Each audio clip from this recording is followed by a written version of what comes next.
The Windsor Ballroom is a place where every whisper carries the weight of history, and every silence is a calculated move. For generations, the royal family has operated under the unwritten law that protocol supersedes personal sentiment. However, that afternoon, the air turned ice cold.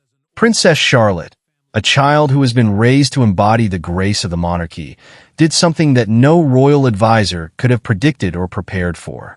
She looked directly at Queen Camilla and, with a calm that bordered on the surreal, refused to use the title she had been taught to respect. The room didn't just grow quiet.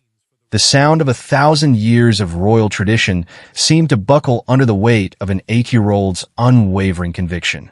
King Charles sat at the head of the table, his hand freezing mid-motion as he reached for his tea. Beside him, Prince William felt a sudden, sharp intake of breath. Catherine, ever the diplomat, moved to intervene, but then she saw it, the look in her daughter's eyes. This was not a tantrum. This was not the typical, fleeting defiance of a child testing her boundaries. This was a deliberate, soul-deep rejection of a role that she had no intention of filling. For years, the public had been fed stories of unity within the royal household, of seamless transitions and orchestrated appearances designed to show a family that had moved beyond its fractured past. But in that private moment at Windsor, the veneer finally cracked, revealing a deep-seated emotional divide that no amount of royal protocol could bridge. Camilla, a woman who had endured decades of public scrutiny and relentless comparison to the late Diana, felt the floor drop out from beneath her. She had navigated the treacherous waters of marriage into the monarchy, survived the headlines, and solidified her position as the king's consort. Yet, this rejection hit differently. It didn't come from a critic in the press or a rival in the court. It came from the youngest generation, the very future of the institution itself. Princess Charlotte's refusal to call her grandmother wasn't just a word. It was a boundary line drawn in the sand, separating the people she loved from the people she was told she had to love. The silence stretched on, suffocating and heavy, while the staff stood at the edges of the room, looking at the floorboards, desperate to be invisible. Charles attempted to break the tension with a question, his voice low, measured, and dangerously calm. He asked for an explanation, expecting, perhaps, that the young princess had simply made a mistake. But Charlotte's response was even more devastating than her initial silence. She spoke with a maturity that was both impressive and terrifying, noting that some names in a family are not inherited through blood or titles, but are earned through the feelings that people create in you.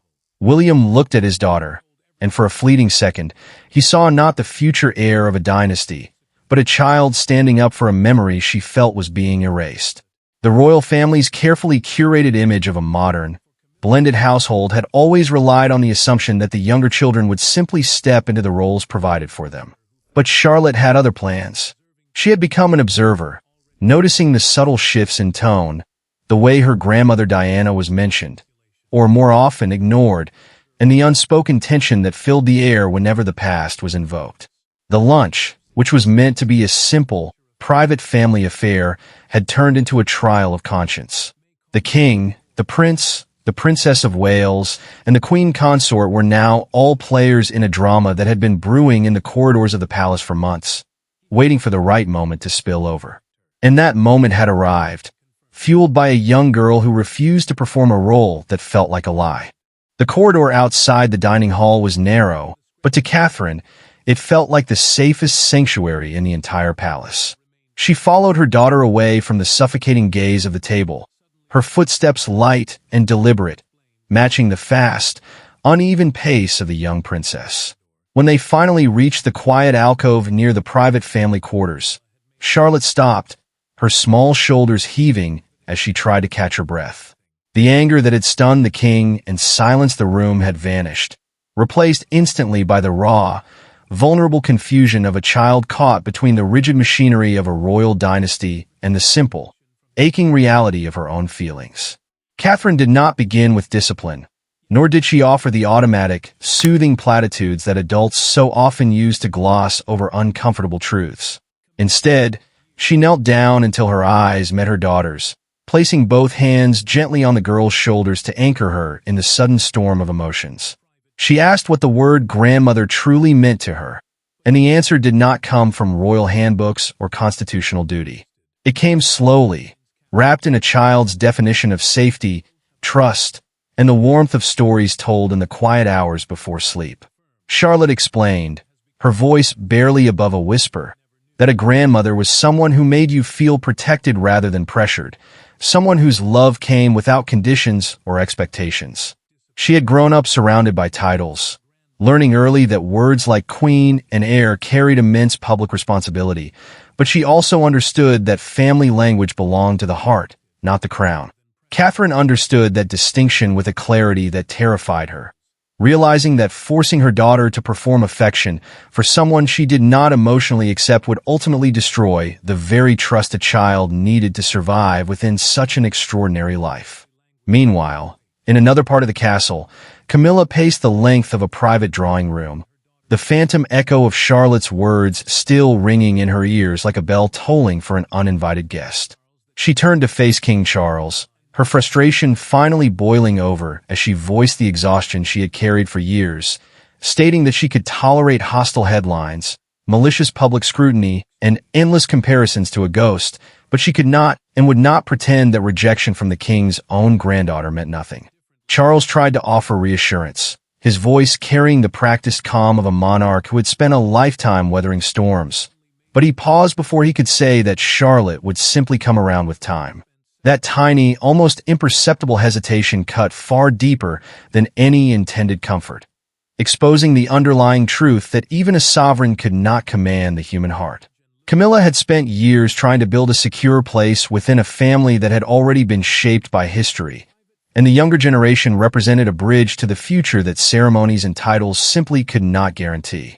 Charles reached out to take her hand, but she pulled back slightly, asking the question that haunted them both. Could belonging ever truly be real if it had to be requested, negotiated, or enforced by royal decree? Down the hall, William found Catherine standing quietly by the window, and without preamble, he asked the single question both had desperately tried to avoid mentioning since the luncheon began. He asked whether Charlotte had mentioned Diana, and Catherine quietly confirmed their daughter's growing curiosity about the grandmother she had never known, fueled by old photographs and stories shared in the fading light of evening. But then Catherine added something far more troubling, revealing that the argument at the table was not an isolated incident born of sudden defiance, but the direct consequence of a hidden exchange that had taken place weeks earlier. Weeks before the Windsor luncheon, there had been no argument, no dramatic walkout, and no public display of tension, only a quiet room, an old photograph album, and one careless sentence that had changed everything in the young princess's mind. Charlotte had spent several afternoons with her father looking through personal family archives, treating the images not as historical artifacts of a reigning institution, but as windows into the people who came before them. During one such afternoon, while looking at a portrait of Diana, the young girl had paused and softly referred to her as her grandmother, only for Camilla to enter the room and offer a well-intentioned correction that completely missed its mark. Camilla had told her not to become too attached to people she had never known when she had a loving family surrounding her in the present. A sentence meant to ground the child in reality, but which instead felt to Charlotte like an attempt to erase someone who mattered deeply. Adults always forget the casual weight of their words, assuming children are fragile, yet simultaneously resilient enough to absorb corrections without absorbing the underlying dismissal. But Charlotte had not forgotten a single syllable. The tension escalated further when the young princess, having left the room briefly to retrieve a forgotten bracelet, returned just in time to overhear Camilla telling a senior aide that the children's constant focus on Diana was becoming an unnecessary complication for the household. To an 8-year-old mind, the meaning was brutally clear and impossible to misinterpret. Remembering her grandmother was being treated as a problem that adults wanted managed, minimized, and ultimately silenced. Charlotte had kept that hurt locked away inside herself for weeks, never crying out, never demanding an explanation, and never telling her parents, choosing instead to carry the burden in absolute silence until the weight became too heavy to bear. When William finally heard about the forgotten bracelet and the overheard remark from his wife, the color drained from his face, and he placed the family photograph in his hand face down on the desk, suddenly realizing that the luncheon had not been impulsive disobedience at all. It had been the inevitable climax of a decision his daughter had made in solitude, a desperate boundary drawn by a child who felt she had no other way to defend the memory of someone she loved against the encroaching machinery of the palace. By evening, the argument inside the royal household had completely shifted from whether Charlotte had behaved badly to why a child had ever been placed in a position where defending a grandmother felt like a necessity of war. William refused to let the matter be swept under the rug by royal advisors or hidden behind the polite fiction of palace harmony, knowing that if he failed to protect his daughter's emotional boundaries now, the institution would consume her just as it had consumed so many others before her.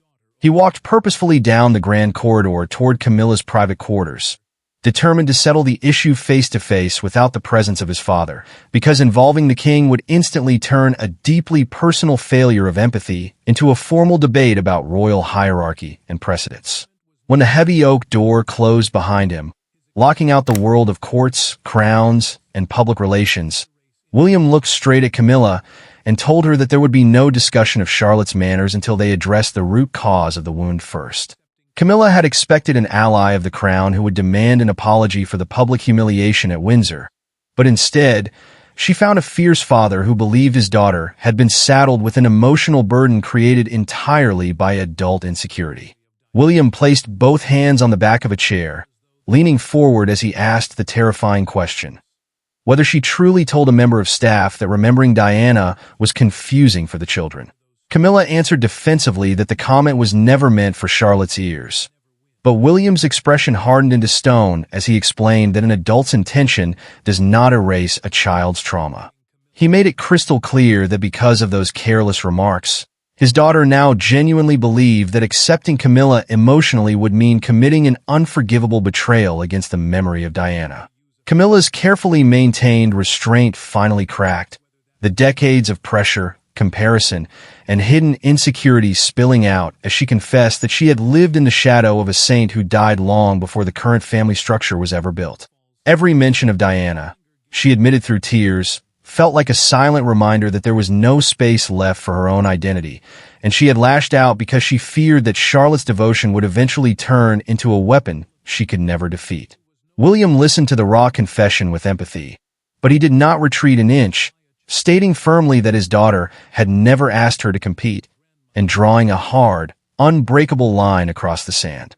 No one would ever forbid Charlotte from caring for her history, and no one would ever force her to use a family word that felt like a lie, leaving Camilla to face the stark, humbling reality that royal authority could never manufacture true affection. The resolution did not come with a decree, nor did it arrive through the formal channels of courtly diplomacy. It was born in the quiet, empty spaces between the heavy curtains of Windsor, where the weight of the crown mattered less than the fragile threads of family trust. King Charles, caught between the woman he loved and the granddaughter who held the future of his dynasty in her small hands, finally realized that power had its absolute limits. He watched from the periphery as William and Catherine began the slow, painstaking process of redefining their daughter's relationship with the Queen, not by forcing a title, but by allowing space for the girl's own emotional truth. For the first time in his long tenure as monarch, the king understood that commanding obedience might stabilize the institution, but it would inevitably shatter the bond he was trying to protect. He chose to step back, leaving the doors of private reconciliation open while refusing to exert his royal authority as a cudgel to force a resolution. This was an act of profound restraint, one that surprised the household staff and sent ripples through the palace hierarchy, proving that the king was willing to prioritize the long-term health of his family over the immediate, shallow optics of protocol. The distance between Charlotte and Camilla did not vanish overnight. It evolved into something more honest, a terrain where silence was no longer a weapon, but a pause for understanding. Camilla, too, underwent a subtle, internal transformation. The stinging rejection that had once felt like a public failure gradually softened as she stopped viewing Charlotte's devotion to Diana as a personal indictment of her own worth. She began to see that the girl wasn't comparing them to humiliate her, but was simply trying to keep a legacy alive that felt deeply personal to her father. This realization broke the fever of her defensiveness, and for the first time, she allowed herself to be present without the armor of her title. There were no grand ceremonies marking this change, no press releases, and no orchestrated family portraits to signal that the crisis had ended. Instead, there were small, seemingly inconsequential moments.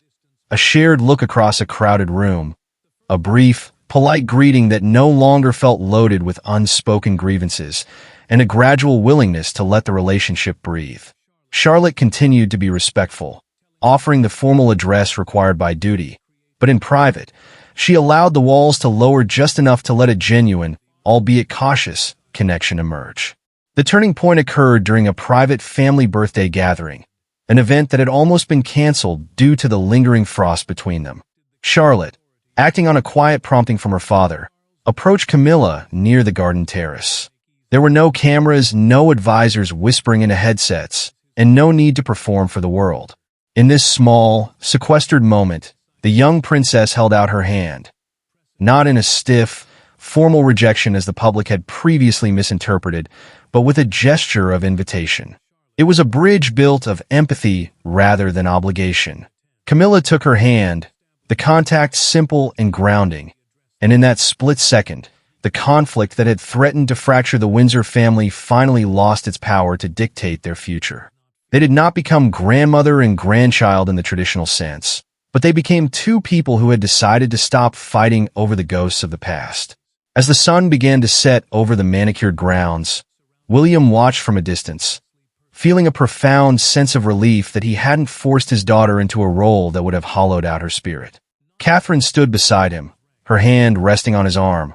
The two of them united in their belief that they had chosen the right path. Not the easy one, but the one that preserved their daughter's humanity. They had proven that in a world governed by rigid lines, the most powerful thing a child could do was to be authentic, and the most powerful thing a sovereign could do was to listen. The palace staff would never fully understand the nuances of the truce, and the newspapers would continue to speculate about the distance they perceived, but inside the family, the air had cleared. Charlotte eventually returned to her life of public appearances and disciplined schooling, but she carried with her the knowledge that her voice had mattered, that her boundaries had been respected, and that family could survive even the most difficult truths. The monarchy would continue to function as it always had, with ceremonies, titles, and public expectations, but the heart of the institution was a little more human, a little more resilient. King Charles, observing the final scene of the day, realized that the strength of his legacy would not be found in the titles he gave or the demands he made, but in his ability to let his family grow into the people they were meant to be.